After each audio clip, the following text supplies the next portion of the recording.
What if the biggest warning sign in a relationship is actually the thing that attracts you the most? Someone gives you attention, then suddenly pulls away, and instead of losing interest, you find yourself wanting them even more. Your mind starts chasing the mystery, replaying every conversation, and searching for answers. A small moment of affection suddenly feels incredibly valuable, simply because it's rare. The more red flags you ignore, the more emotionally invested you become.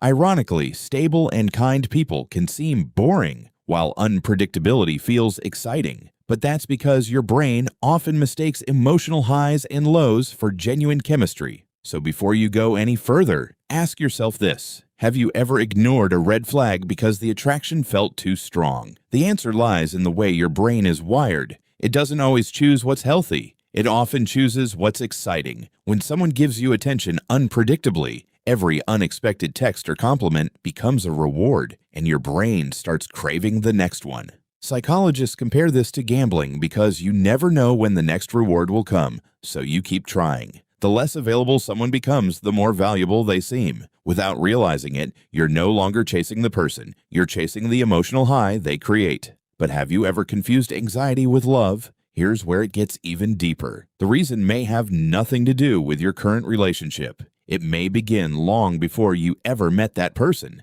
Many psychologists believe our earliest relationships shape what feels normal to us. If love once felt unpredictable, your brain may start believing unpredictability is what love looks like. That's why even the smallest amount of affection can feel incredibly meaningful. Your brain isn't asking, "Is this relationship healthy?" It's asking, "Does this feel familiar?" And sometimes, familiar pain feels safer than unfamiliar peace. That's why people often repeat the same relationship with different faces until they finally recognize the pattern. The moment you become aware of it, the cycle can begin to break. So ask yourself another question. If someone gave you peace instead of emotional chaos, would you call it boring? Or would you finally call it love? The moment you truly know your worth, toxic behavior becomes easier to recognize. Some people don't miss you. They miss having control over you. The strongest decision isn't chasing someone, it's choosing yourself. When you stop seeing people through attraction and start seeing them through reality, everything changes.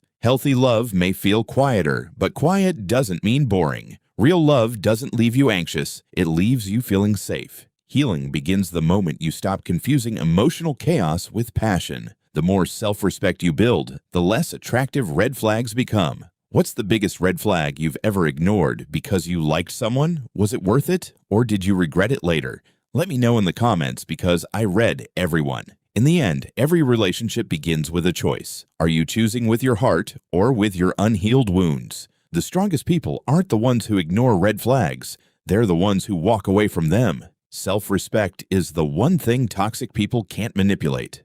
Healthy love won't feel like a roller coaster. It feels calm, safe, and consistent. The moment you stop seeking validation from others, you stop falling for people who only give you breadcrumbs. The more you grow, the less attractive toxic behavior becomes. The healthiest relationship you'll ever have is the one you build with yourself first. When you know your worth, you stop confusing attention with love and chaos with passion. So tell me honestly, what's one red flag you'll never ignore again? And do you think people are born attracted to red flags, or does life teach them to be? Share your thoughts below. Remember, the right person will never make you question your value. Sometimes the biggest green flag isn't excitement at all. It's the peace you feel when you're with them.